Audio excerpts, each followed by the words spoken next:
My sister is pregnant and I know it's my fault. I can't stop staring at her belly. It's small, just starting to show. But I know it's my fault. And the worst part, she doesn't know it's me.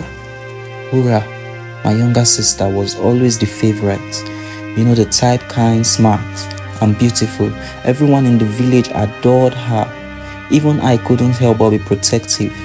Growing up, it was just us. Our parents worked far away and we practically raised each other. I always looked out for her like any good brother should. Until I ruined everything. I started one hot afternoon. We were both tired from the sun, exhausted from the farm.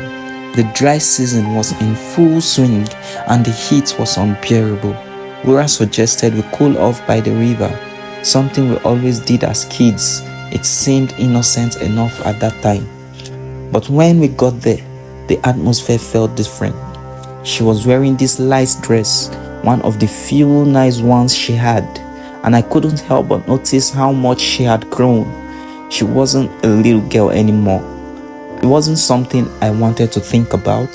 She was my sister, but the thoughts kept creeping into my mind, making me uncomfortable. We splashed in the river, laughing, pushing each other around, just like old times. But as we swam, the tension between us grew. I can't explain it, and I wish I could take it back. But something changed in me that day. I don't know if it was the heat, the way she smiled at me, or just the madness of our isolation, but I couldn't shake the feelings.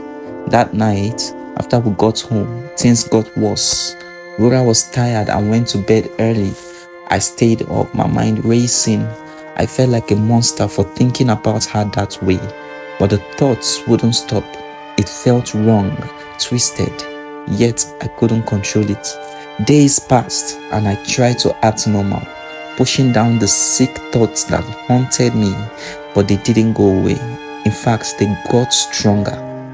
I started dreaming about her, dreams I wish I could forget. But then, one night, it all went too far.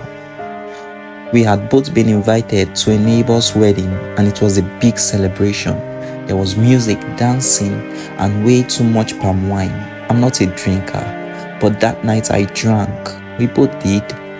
The laughter flowed as freely as the wine, but before I knew it, we were stumbling back home, barely able to walk.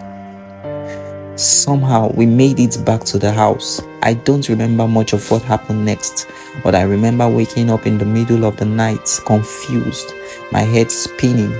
I was in Wura's bed. She was next to me, breathing softly, fast asleep. I tried to move, to get up, but my body felt heavy drunk. That's when it happened. I don't know how to explain it. One moment I was lying there, staring at the ceiling, trying to steady the world that was spinning around me. The next moment I was touching her. It felt unreal, like I was watching someone else. I knew it was wrong. It was evil, but it felt like I was trapped in a dream, unable to stop myself. She didn't wake up. When I realized what I had done, I ran out of her room, panicked and ashamed. I spent the rest of my night sitting outside, trembling, hating myself. I couldn't believe what had just happened. I kept telling myself it was the alcohol, that I wasn't myself. But deep down, I knew that wasn't an excuse. I was disgusted. I told myself it would never happen again, that I would pretend it was just a bad dream. But the guilt wouldn't let me breathe. Every time Wura smiled at me, my stomach twisted in knots. Every time she laughed, I wanted to crawl into a hole and disappear. But Wura, she didn't seem to notice anything. She was her usual cheerful self, talking about school, helping out in the village, living her life, and for a moment I thought maybe, just maybe, everything would be okay. Then she missed her period. I remember the look on her face when she realized, confused, scared. She came to me first, as she always did when something was wrong. Kim, I think something's wrong with me, she whispered one night as we sat by the fire. What do you mean? I asked, trying to keep my voice steady. my heart pounding in my chest. I haven't had my period in 2 months. I could barely keep myself from shaking. My mind was screaming. 2 months? That would be just around the time of the wedding night. The night She didn't finish her sentence before the tears came. She thought she was sick, but I knew the truth. I didn't know how to tell her. How could I? How do you even begin to explain something like that?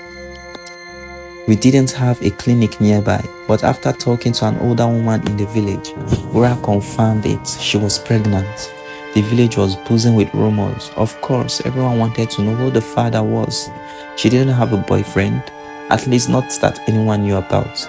I watched as she cried to our mother, as she cried to me, confused and scared about how she could be pregnant. I was supposed to be her protector, her older brother, and now I was the monster who had done this to her. But she didn't know. She thought maybe someone had drugged her, maybe something had happened at the wedding, but she couldn't remember.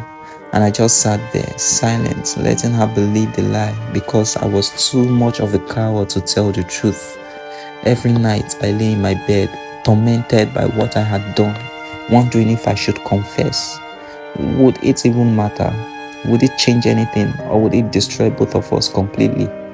I've heard stories like this before, whispered in the dark corner of our village, but I never imagined I would be the one at the center of it. And now I'm stuck with this horrible secret that's slowly killing me. As Rura belly grows, so does my guilt. I don't know how much longer I can live like this, but I also know that telling her will break her in ways I can't even imagine. The worst part is she still looks up to me. She still calls me her protector. And that's what tears me apart the most, because deep down, I know I'm the one who destroyed her.